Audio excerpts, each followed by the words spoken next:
오늘 하나님 말씀의 제목은 나의 신앙 고백 세 번째 시간 말씀입니다. 지난 시간에는 예수님의 정체성에 대한 고백까지를 살펴보았습니다. 오늘 이 시간에는 예수님의 행적에 의해서 이루어진 믿음의 고백에 대해서 살펴보겠습니다. 그래서 오늘 말씀은 서론 부분이 없이 바로 본론의 내용으로 들어갈 수가 있습니다. 예수님의 그 행적에 의해서 이루어진 믿음은 첫 번째로는 성령으로 잉태되어 동정녀 마리아에게 나셨다는 것입니다. 이것을 우리 신앙 고백에서는 성령으로 잉태하사 동정녀 마리아에게 나시고로 되어 있습니다. 성령 잉태에 대한 믿음입니다. 모든 사람의 출생은 자연 생식법에 의해서 이루어집니다. 자연 출생의 법이 하나님의 자녀들을 부르시는 방식이기 때문입니다. 그러나 영원 전부터 하나님의 말씀으로 계셨던 예수님이 하나님의 아들로 오시기 위해서는 자연 생식법이 아니라 성령으로 잉태되어야 한다는 것입니다.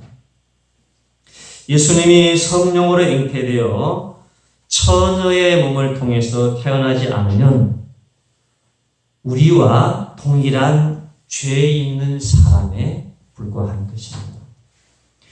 우리와 똑같이 죄 있는 사람은 사람의 죄를 대신해서 죄를 용서할 수가 없는 것입니다.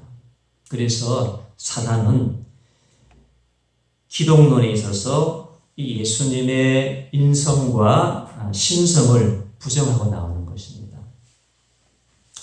우리가 성부 하나님에 대한 믿음도 근본적으로 신앙 고백에서 이 창조, 천지 창조가 하나님에 의해서 이루어졌다라고 우리가 고백하고 있습니다. 이 천지 창조가 하나님에 의해서 이루어지지 않았다고 하면은 하나님에 대한 믿음이 발생할 수가 없겠지요. 마찬가지로 예수님이 성령으로 잉태하지 않았다고 한다면 예수님에 대한 믿음도 발생할 수가 없는 것입니다. 그래서 하나님에 대한 믿음의 출발은 뭐죠? 천지창조예요. 만물이 하나님에 의해서 이루어졌다는 믿음이죠. 예수님에 의한 믿음의 출발은 뭐죠? 성령으로 잉태되었다는 것입니다. 존재 자체가 하나님에 의해서 이루어졌다는 것이죠. 그래서 모든 믿음의 문제는 출발과 탄생의 문제에서 시작되는 겁니다. 근본과 근원의 문제인 존재의 발생에서부터 믿음이 시작되어진다는 것입니다. 예수님에 있어서도 예수님의 그 신성의 출발이 믿어져야 돼요. 신성의 출발이 뭐죠? 성령으로 잉태되어졌다. 우리와 똑같은 사람의 그런 자연 출생법에 의해서 이루어진 것이 아니라 성령에 의해서 잉태되어진 신성의 출발을 믿어줘야 합니다. 예수님은 이 성령으로 잉태되어서 신성으로 오셨지만 또 어떻게 해요? 우리가 동일한 사람의 몸으로 오셨다는 것이 믿어져야 됩니다. 이것이 믿어져야 돼요. 신이신데 사람이라는 거죠.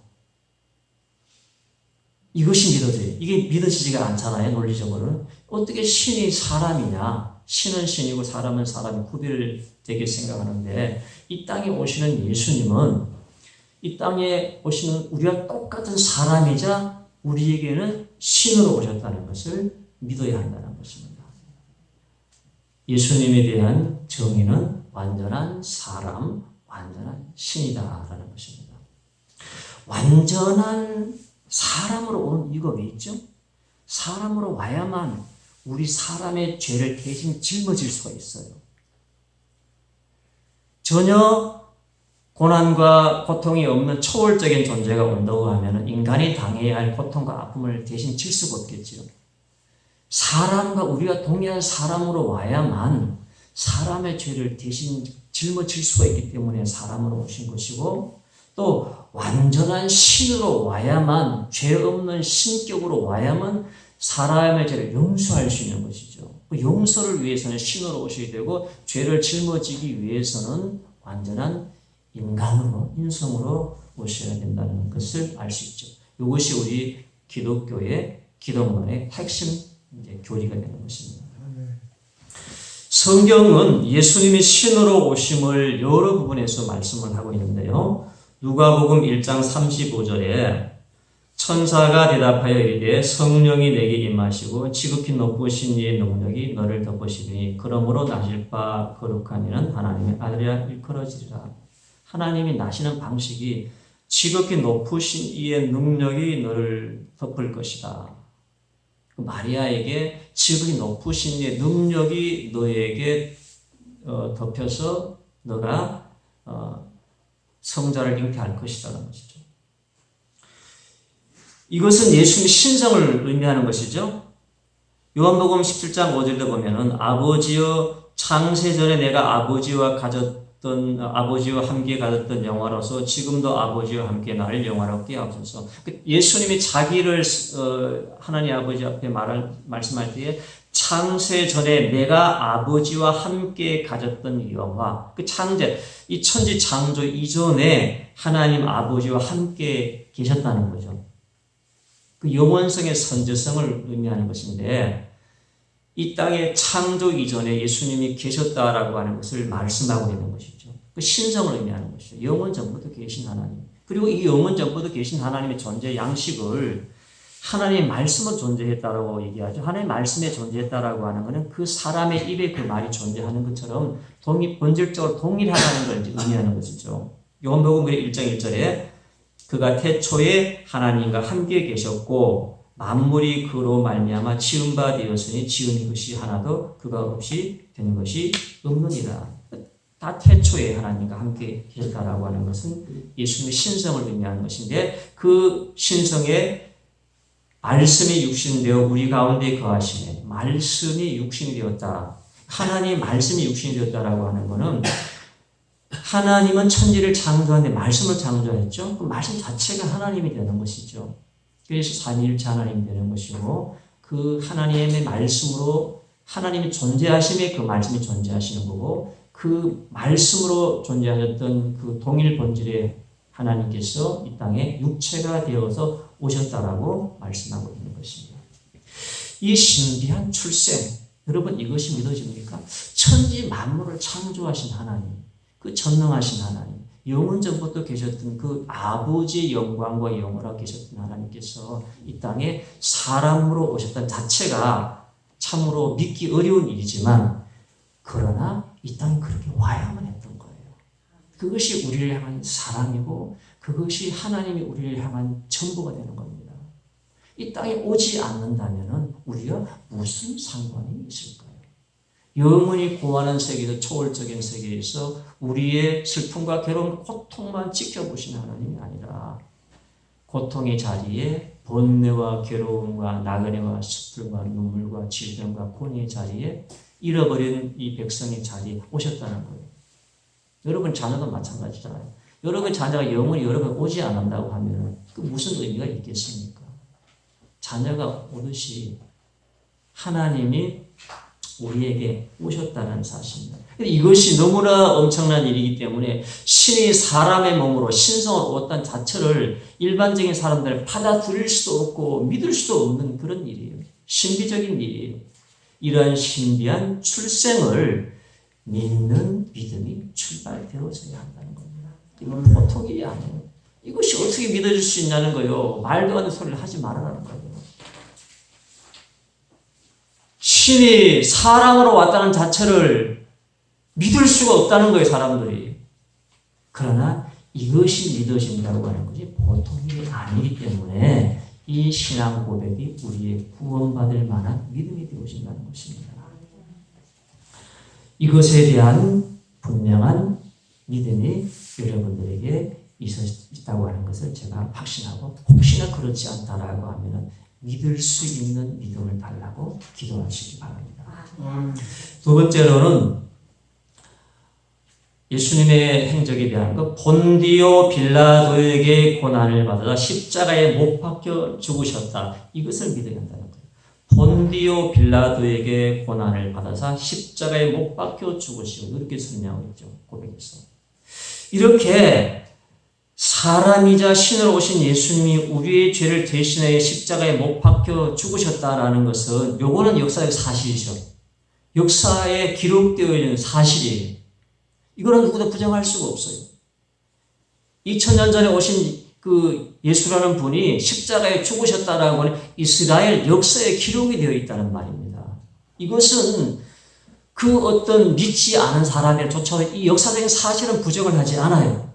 그런데 이 예수님의 죽음이 우리의 죄를 대신했다는 것에 대해서는 믿음이 필요하다는 겁니다. 그 죽음이 단순한 죽음이 아니라 그 죽음 자체가 우리의 죄를 대신하기 위해서 속죄의 죽음이었다는 것에 대해서는 모든 사람들이 받아들이지 않으며 일부 사람들이, 믿음의 신자들이 받아들이고 신앙으로 고백하더라는 겁니다. 특별히 본디오 빌라도의 고난을 받으사라는 부분에서 본디오 빌라도에게 고난을 받았다라고 하는 이 부분도 믿어야 할 부분이죠. 이 부분도 믿어야 하는 부분이기 때문에 이 부분에 대해서는 좀 정확한 해석으로 우리가 살펴보아야만 확실히 믿을 수 있는 부분이 되는 것입니다. 역사적 사실에서 보게 되면은 본디오 빌라도의 명령에 의해서 로마 군인들이 예수님에게 가시관을 씌웠죠. 그 다음에 채찍으로 39대를 때리는 모진 고난을 받았습니다. 이것은 빌라도의 지시와 명령에 의해서 이루어진 것입니다. 그래서 본디오 빌라도에게 고난을 받으사 하는 것 말은 자체가 틀린 말이 아니죠. 그리고 그 뒤에 있는 것은 십자가에 못 박혀 죽으시고라고 되어 있고, 유대인들에 의해서 십자가에 못 박혀 죽으시고라고 기록이 안 되지요.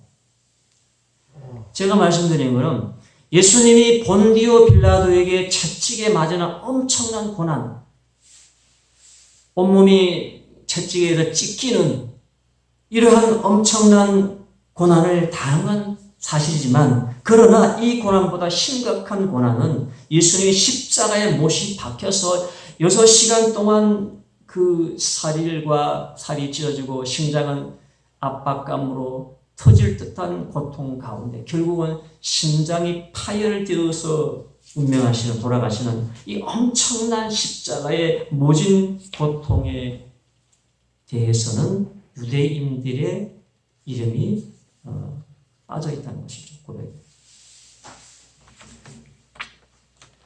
그래서 고난의 비중으로 볼 때에 채찍의 고난도 엄청나지만, 그러나 예수님을 십자가에 못 박혀서 이 살아있는 생살 자체로 여러분들이 만약에 6시간 동안 매달려 있다라고 하면 이 극한의 고난은 상상할 수가 없는 거예요. 하나님께서 그 하나님의 아들을 그렇게 십자가로 던지셨어요. 우리가 작은 가시에 찔리더라도 그 통증을 느낄 수가 있잖아요. 그런데 십자가에 매달려서 그 무거운 몸이 쳐져 내리는 걸 유지하려고 하면 이 살이 못이 박힌 상태에서 찢어져 나가는 그러한 고통과 아픔이 있는데, 그 고통과 아픔에서 결국은 타들어가는 목마름과 터질 듯한 가슴의 통증으로 인해서 심장에 고통 오는 것이 상상을 초월한다고 합니다. 심장 수술 받은 사람의 얘기를 들어보니까 심장에 오는 고통이 비명을 지르고 견딜 수가 없어 아주 초강력 마취제를 넣어서 그것을 통증을 이렇게 잡아준다고 합니다. 그래서 심장에서 오는 그 엄청난 고통과 온몸에서 느껴지는 그 고통의 시간은 인류의 죄를 속죄하는 고난의 시간이었습니다. 이런 채찍에 비교할 수 없는, 상상할 수 없는 십자가의 고난을 받았는데, 그러나 성경에서는 본디오 빌라도에게 고난을 받아서 십자가에 못 박혀 죽으시오라고 되어 있는데 정확한 해석은 이렇게 해야 됩니다. 본디오 빌라도에게 채찍의 고난을 받았고 유대인들에 의해서 십자가의 고난에 죽으셨다. 근데 신앙고백에는 그렇게 안 돼요. 제가 이 설명하는 거는 신앙고백에 이렇게 되어 있다 할지라도 십자가에 못 박혀 죽으셨다는 이 부분을 우리가 이렇게 좀 이렇게 자세히 해석을 해서 우리가 이에 대한 분명한 고백이 여러분 속에 담겨 있어야 된다는 것이죠. 그러면 왜 본디오 빌라도에게 고난을 받아 십자가에 못 박혀 죽으시 이렇게 되어 있느냐? 이 모든 것들이 빌라도의 통치하에서 이루어졌고 통치자가 예수님을 유대인들에게 내어줌으로 말미암아 일어난 일이기 때문에 본디오 빌라도에게 고난을 받았다고 하는 것입니다. 그리고 이것을 고백 형식의 압축된 문장으로 하다 보니까 본디오 빌라도 통치하에서 이루어진 일이었기 때문에 본디오 빌라도에게 고난을 받아서 십자가에 못 박혀 죽으셨다는 것이지 본질적으로는 본디오 빌라도는 채찍에 때려서 예수님을 유대인들에게 내어주었고 유대인들이 예수님을 십자가에 못 박았던 것입니다. 그래서 제가 이걸 설명드리는 것은 유대인들이 빠져있기 때문에 이걸 설명드리는 거고요. 그래서 유대인들의 잘못과 죄를 희석시켜서는 안 되는 것이죠. 유대인들의 죄를 정확히 지적해야 되는 것입니다. 그래서 이게 참 중요한 부분인데요. 이 신앙 고백에 불명예스럽게 한 사람의 이름이 기록되어 있다는 겁니다. 이게 많은 사람 중에 본디오 빌라도라고 하는 이름이 불명예스럽게 기록이 되어져 있습니다. 이 본디오 빌라도는 여기서 우리가 중요한 부분이 있습니다. 본디오 빌라도가 이 이름이 여기에 신앙 고백에 올라가 있는 불명예스러운 이유가 있어요. 본디오 빌라도는 예수님에게 고난을 주었다라고 하는 이 고백의 신앙 고백 이름이 얼마든지 올라가지 않을 수 있는 기회가 있었습니다. 하나님은 공의의 하나님이시기 때문에 유대인들의 죄에 빌라도의 이름이 빠질 만한 기회를 주셨습니다. 빌라도의 이름이 이 신앙 고백에 얼마든지 기록되지 않을 만한 기회를 주셨다는 것이죠. 그러나 빌라도가 정의롭게 하지 못하고 강직하지를 못해서 유대인들의 반란을 우려해서 매우 비겁한 결정을 하고 말았습니다. 그래서 이탈리아 사람이죠. 빌라도가 이탈리아 본디오 빌라도의 후손들은 자기 선조의 이름이 두고두고 불명예스러운 이름으로 고백되는 것을 들어야 하는 그런 슬픈 현실에 있다는 것입니다. 사실 이 빌라도라고 하는 사람은 예수님을 놓아주기 위해서 부단히 애를 썼던 사람이에요. 빌라도가 예수님을 놓아주기 위해서 부단히 애를 썼던 이유가 있었는데 결정적인 것을 행하지를 못했던 것이죠. 그것은 빌라도의 아내를 통해서 충분히 충고했기 때문이었습니다. 빌라도의 아내는 추정하건대 영적으로 좀 밝은 사람이었고 하나님을 믿었던 사람으로 추정되어집니다. 마태복음 27장 19절에 보면은 이렇게 기록하고 있죠. 총독이 재판석에 앉았을 때에 그의 아내가 사람을 보내어 이르되 저 오른 사람에게 아무 상관도 하지 마옵소서. 오늘 꿈에 내가 그 사람으로 인해서 애를 많이 태웠나이다 하더라. 예수님 십자가에 못 박히시기 전 중요한 얘기입니다. 눈 뜨시고요. 졸음이 오시겠지만 눈을 뜨시기 바랍니다. 자, 한번 따라하시기 바랍니다. 저 오른 사람에게 아무 상관도 하지 마옵소서. 중요한 얘기이기 때문에 제가 여러분에게 눈 뜨시라고 말씀드립니다. 예수님이 십자가에 못 박히기 전날 밤에 그의 아내가 총독의 아내가 꿈을 꾸었습니다. 꿈을 꾸었는데 예수님이 모진 채찍에 맞으시고 십자가에 못 박히는 것까지 꿈을 꾸은지 모르겠지만 최소한도 예수님이 자기 남편의 지시에 의해서 모진 채찍을 맞는 것을 보았다는 거예요. 그러면서 이 아내가 그 사람을 예수님을 통해서 밤 꿈속에서 애를 태우면서 왜 저렇게 죄를 없는 사람은 우리 남편이 저렇게 지시하여서 모진 채찍을 때리는가, 어쩌려고 앞으로 저런 큰 죄에 동참을 하는가 하면서 가슴을 졸이고 애 태운다고. 여러분 꿈에서 그런 경우 있지요? 이런 말할 수 없는 애를 태우는 경우가 있잖아요. 안절부절하지 못하는 꿈속에서 이 여인이 그날 밤에서 정말로 이런 충격적인 그런 자기 생애 경험하지 못한 이런 영적인 꿈을 꾸었습니다. 그래서 아내가 사람을 보내서 저 오랜 사람에게 아무 당장 상관하지 말아라. 저 오른 사람, 죄가 없는 사람이 전혀 죄가 없는 사람이고 죽을 죄를 짓지 않은 사람, 저 오른 사람, 저 의인에게 사람들이 그 의를 알지 못하고 자기들이 영이 어두워 자기들이 죄 덩어리니까 죄인 사람을 죽이려 한다는 거예요. 자기들의 죄를 감추기 위해서.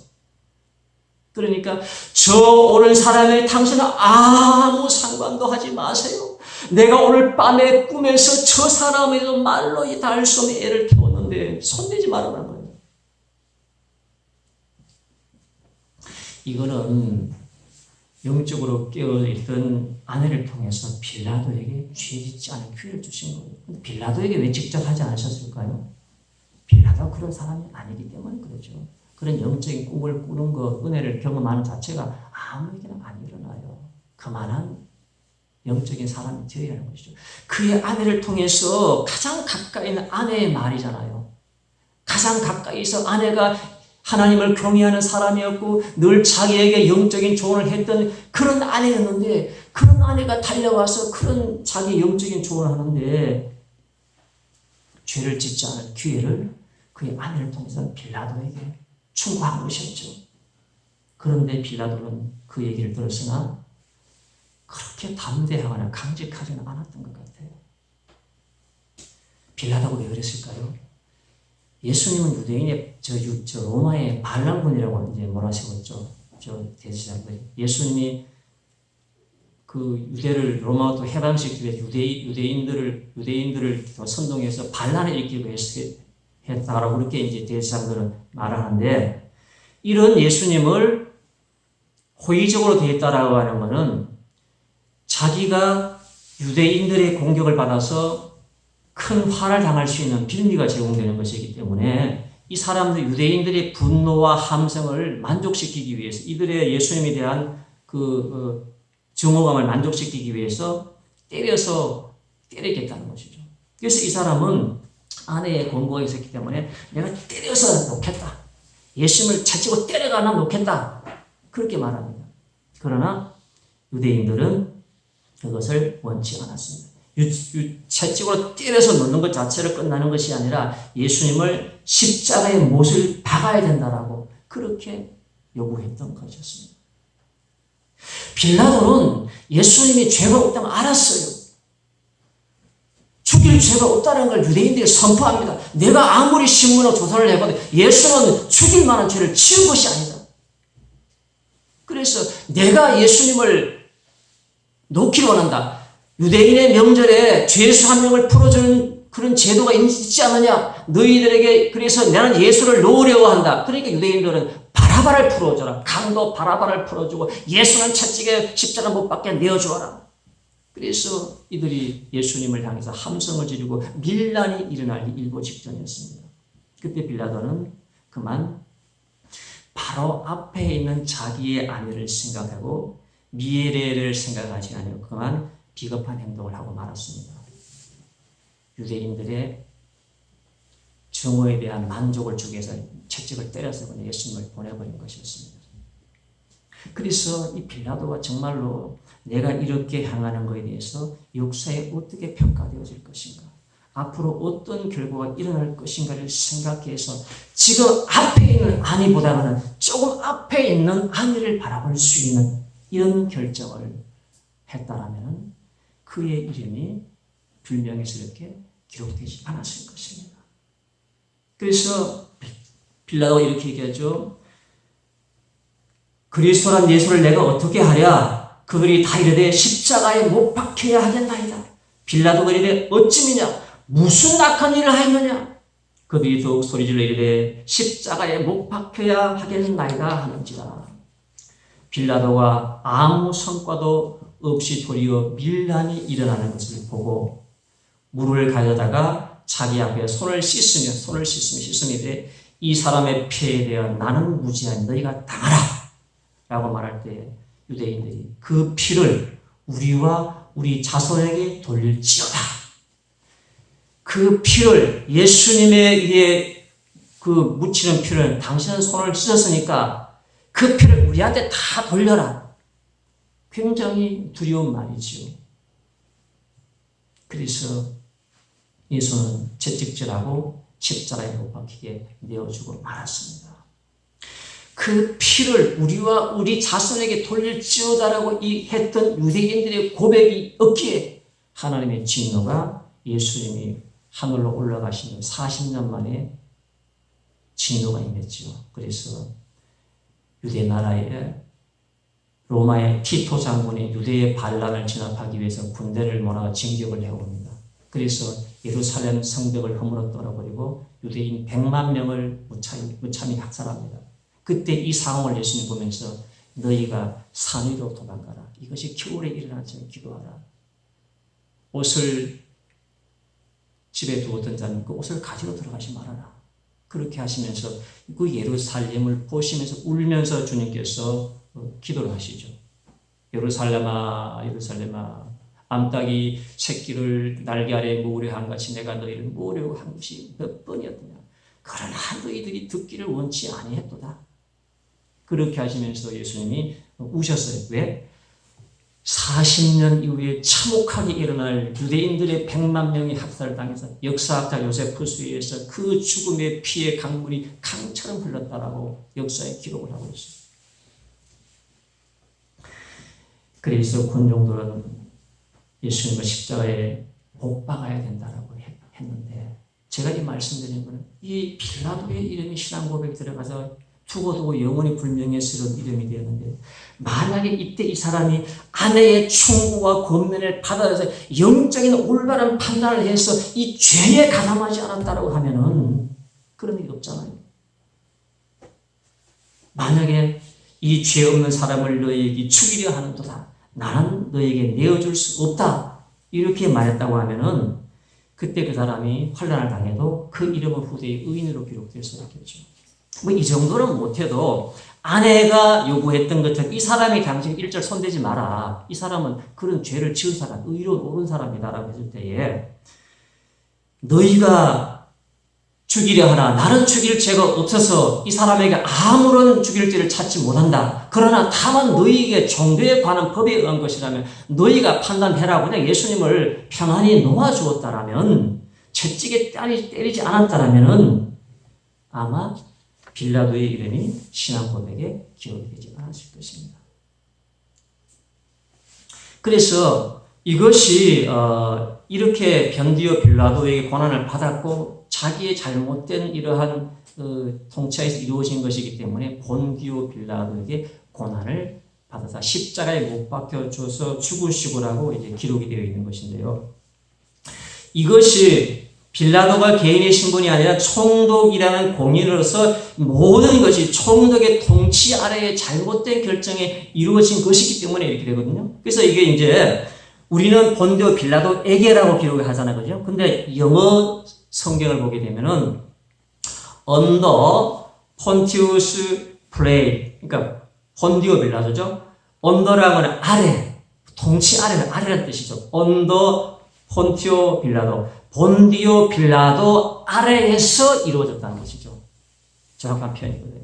영문 성경이 정확한 표현을 더 하는 것이죠. 그러니까 영문 성경의 신앙 고백에는 본디오 빌라도 아래에서 고난을 받으셨고 십자가에 못 박혀 죽으셨다. 이렇게 기록이 되어 있다는 거죠. 우리는 본디오 빌라도에게라고 기록이 되어 있는데 정확한 거는 본디오 빌라도 통치 아래에서 다 이루어진 거. 이렇게 본디오 빌라도 이름을 넣고 유대인을 쏙 빼려면 그렇게 해야 된다는 거죠. 아니면 더 정확하게는 본디오 빌라도에게 고난을 받으셨고 그 다음에 유대인들에게 십자가를 지셨다. 이렇게 이제 해야 된다는 것인데 압축된 이제 고백의 문장을 하다 보니까 그렇게 이제 못하고 있는 것입니다. 이제 오늘 말씀의 결론을 이제 맺고자 합니다. 우리가 지금까지 사도신경의 신앙 고백을 공부하는 것은 이 신앙 고백이 우리가 아셔야 돼요. 이 신앙 고백이 믿음의 완성이 아니라 믿음의 시작이 이 신앙 고백이에요. 그리고 이 신앙 고백의 진실한 고백이 이루어진다면 분명 구원받은 친구가 됩니다. 아멘. 그러나 이것을 고백했다는 것 자체만으로 만족해서도 안 되는 것입니다. 며칠 전에 어떤 사람과 대화를 이제 나누다가요. 그래요.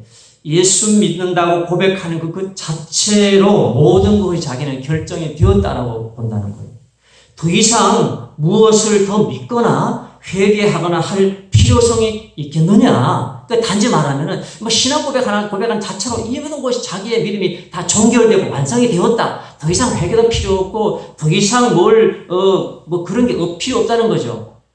예수 그리스도를 믿습니다라는 자체로 모든 건 종결되었다라고 이렇게 얘기를 하는데, 그래서 제가 좀 설명을 해주었는데요. 근데 믿음은 그래요. 믿음은 신앙 고백을 하는 그 자체로 모든 믿음이 완성되어진 것이 아니다라는 거죠. 신앙 고백은 구원받을 만한 믿음의 출발이 된 거예요. 그 출발이 되면 이 믿음은 이것으로 평생 끝나는 것이 아니라 하나님이 원하시는 장성한 믿음의 분량에 이르러야 한다는 겁니다. 그래서 믿음이라고 하는 것은 점진적으로 성숙되어져 가는 것이 믿음입니다. 이것을 성경에 있는 야곱의 믿음의 과정에서 우리가 교훈을 얻을 수가 있지요. 야곱이 아버지를 속이고 에서를 피해서 밧단 아람으로 도망을 갈 때에 하나님을 믿었습니다. 그래서 꿈을 꾸었고 그 이후에 하나님 앞에 10분의 1을 서원 기도조차 드리는 그런 믿음을 행했던 사람이었습니다. 이것은 분명 야곱의 믿음이었습니다. 믿음이었지만 이 야곱의 이것이 믿음의 출발에 불과했던 것이지 믿음의 완성은 아니었던 것이었습니다. 그래서 야곱이 라반의 집에 가서도 어떻게 되죠? 거기서도 야밤 도주를 해가지고 도망을 나오지요. 그리고 자기를 죽이려 했던 에서가 자기의 생명을 빼앗기 위해서 군사를 거느리고 온다는 소식을 들었을 때 위협을 느낀 나머지 하나님의 도우심을 받기 위해서 약봉나루 통해서 죽을 힘을 다해서 밤을 새고 기도합니다. 나를 축복해달라고. 믿음이었지요. 하나님이 아니고서는 살 길이 없다는 믿음이었습니다. 하나님을 의지하고 신뢰하는 믿음이었습니다. 다른 길이 없고 내가 여기서 죽도록 기도해서 하나님이 나를 축복해주고 도와줘야만 형 에서의 손에서 피할 수 있다는 믿음이 있었기 때문에 밤새워 기도해서 천사를 만났고 하나님 축복도 받았습니다. 그러나 야곱이 이걸로 다 해결이 되었을까요? 여전히 세상을 버리지 못했고 믿음은 성숙되지 못했습니다. 여전히 하나님 말씀에 불순종해서 그렇게 하고 나서도 자기 고향으로 돌아가지 않고 자기 고향보다는 더 인간의 눈으로 좋다라고 여전히 이방 사람의 세겜이라는 도시로 찾아갑니다.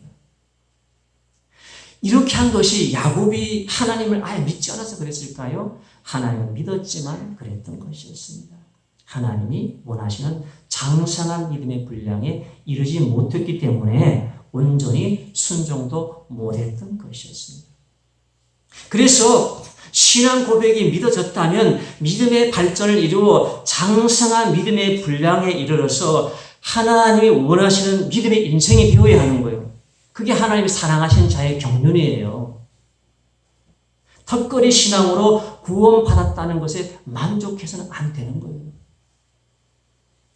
이런 야곱이 이렇게 살았던 야곱이었습니다. 이런 야곱이 비로소 그의 나이가 130살이 되었을 때에 그때 그의 믿음이 완성되어져요. 흉년으로 인해서 형제들이 양식을 사러 갈 때에 요셉이 그렇게 요구했죠. 베냐민 말제 아들을 데려오지 않으면 너희를 다 정탐꾼으로 일으키겠다 해가지고 말제 아들 베냐민을 데려가야 하는 조건이었습니다. 아버지는 고뇌합니다. 무려 1년여간을 양식을 다 떨어지기까지 고뇌합니다. 베냐민마저 보내어서 베냐민마저 잃어버리고 요셉은 죽었고 베냐민마저 잃어버리고 자기에게 기쁨과 소망이 없는 거예요. 그래서 머리를 싸매고 정말로 깊은 고뇌 가운데 몸부림치는 고뇌 가운데 그가 마음의 고난을 받았습니다. 왜 그랬을까요?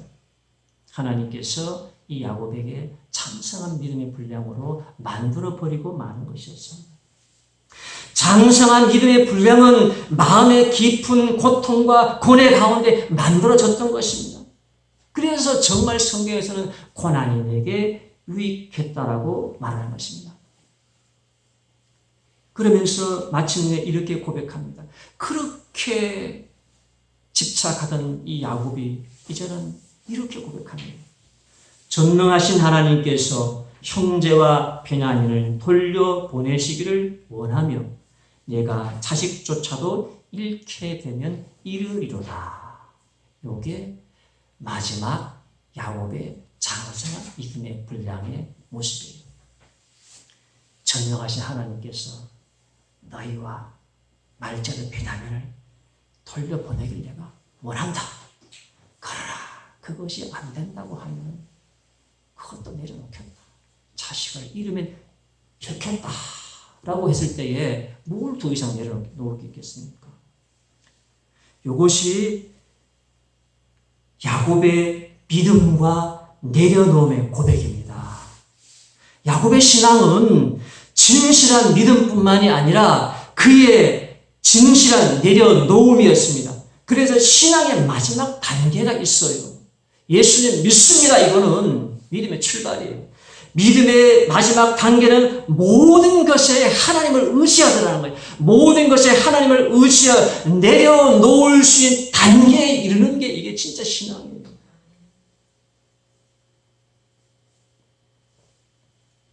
그래서 대개 믿음은 있는데 내려놓으면 안 되는 겁니다. 어려운 겁니다.